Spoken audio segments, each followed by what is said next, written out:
Today is Friday, 7:56 in the morning. Today I'm just going to record. I'm not going to put my face on there today. I'm kind of just woke up in the morning. The doctors are left out. I'm just going to give you guys some vocal and just give you, just touch base with a couple of my thoughts for today of what just went on. Well, my doctor just came in and informed me that, I'll probably be here a couple more days, a few more days actually, because they're trying to get the medication tweaked to tailor to my body, because my body still produces a little insulin. And so they don't want to give me too much, and then they don't want to give me too little to where I'm too high or too low. Because last night they ended up taking me off my tube feed. Not the tube feed, the nutrition, the TPN, and gave me 4 units of insulin because my blood sugar was 303. When I'm insulin sensitive, which means you can't give me too much because my body still produces some insulin, which is going to cause my lows to go lower. So the lady ended up giving me 4 units, and I recommended 3, but since it was 303, and at the time my TPN was still going, which means I was still receiving protein, nutrients, and sugar, that it was still going at the time, that I would be cool, which that would have been the case if that would have kept happening. But what she did, she gave me the 4 units, and probably a little later, half an hour or less later, she stopped the TPN into my next bag, which would have been 10 p.m. last night. So doing that caused my sugar to drop tremendously. Within an hour and a half or so, I had dropped down to 56. I woke up out of my sleep. I took a nap, woke up out of my sleep, and I felt real jittery. And usually you break out like in sweat, so you'll get real clammy, your skin will feel real sticky, and you'll be sweating. Well, I didn't have those 2 symptoms, but I was weak, and I could feel my body feeling kind of sluggish from my sugar being low. So I called them in. They went ahead and came in and checked my blood sugar, and like I said, I was 56 or whatever.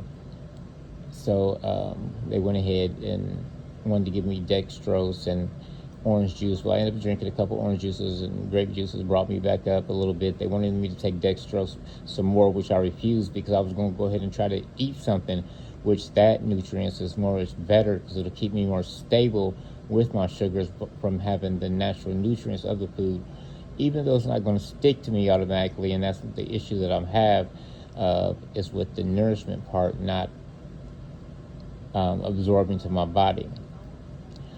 So like I said, she went ahead and stopped it. My sugar dropped. I end up being low. They went ahead and did what they did to get me back up. Like I said, I started eating, and it came to a normal level. Well, the doctor, I said, came in today, and now they want to keep me longer because they're trying to figure out how to tweak the bags in my insulin to make sure they coincide and I'm not too low or too high, as I said previously. But I'm trying to let them know they continue to give me the bag like it should be with all the nutrients in it, and we need to watch my blood sugars closer, so that way we know when that time is coming to adjust them, so we can adjust them, and don't adjust what's in the bag. Continue to give me the proper nutrition that's in the bag, which I need, and we just be on top of my sugars a little more to check them to make sure they're in the appropriate range. That way we can stop it before it gets out of whack. And I have a sensor on my arm that automatically tracks your blood glucose level. It's called a Libra 2, and you just use your telephone and you put it up to your arm and it'll give you your reading. And I have mine set at a higher for my lows, which means if the low is 60 and it'll beep, I have mine set for 75, so I get a little more warning before it actually happens. And then I can go in and adjust myself if I need to. In my highs, I have that adjusted to a lower level so I don't get too high, but I'm still notified, and then I can adjust it accordingly. And that's what I was trying to tell them, instead of trying to say, well, we got to tweak this bag, we got to put more insulin, we got to find out how much insulin to give you in the bag, or how much I've been through this before, and your income counts. And that was main thing I want to tell you. Know your body, and I know mine, and I know that is what it is. And I had spoken with a nurse's last evening, and she also says to me, she's like, you know a lot about yourself with this diabetes, and you know how to adjust yourself. And a lot of people don't know that. And what I suffer from is trauma-induced diabetes. because my pancreas is damaged, as I said, when I was 8. So nobody in my family was hereditary. It's not hereditary. I wasn't overweight. That's not where my diabetes stems from. And it's called trauma-induced. It's a rare form of diabetes, but it's caused it occurs when your pancreas is damaged. So therefore, my pancreas does produce some insulin. So it's not like I'm producing none at all. So, and that's where the problem lies, considering that I produce some. So they really don't know how much to give me. So my sliding scale is a lot different. My personal sliding scale, because I know how to adjust it myself.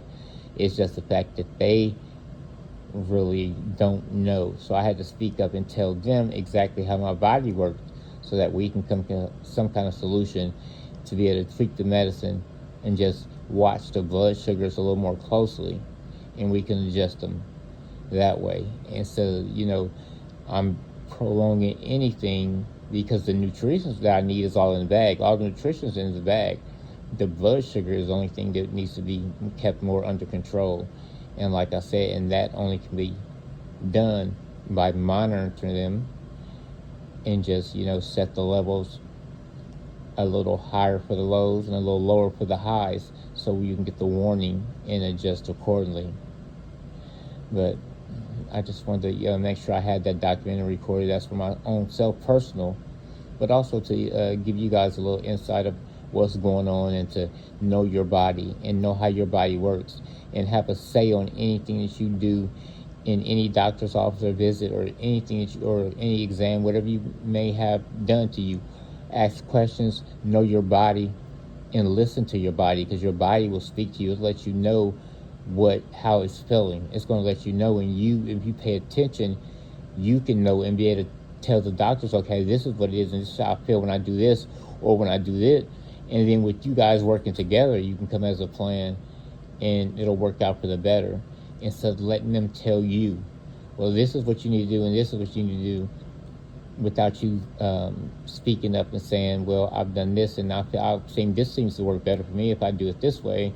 And then you guys can come to some kind of conclusion, or either your may be the best way, and you just gave them an insight into where they can go back and talk to their team and come back to like, yeah, me and the team talked, and like, you're right, and we feel like that's something we should do along with A, B, and C, and we're going to get you in the right direction. So basically what I'm saying is, and I'll end this on know your body, listen to your body, speak up, because things can happen. And a lot of people have got hurt. A lot of people, I even know, you had surgeries where they didn't make them out, and it's due to just one-sidedness. And people need to voice their opinion, and also listen to the opinion of the doctors, because they do know the medical part of it, but it's your body, so you need to pay attention to your body and also them. And with that being said, you guys have a wonderful day. I love you all. Stay blessed. Enjoy your weekend, and be safe.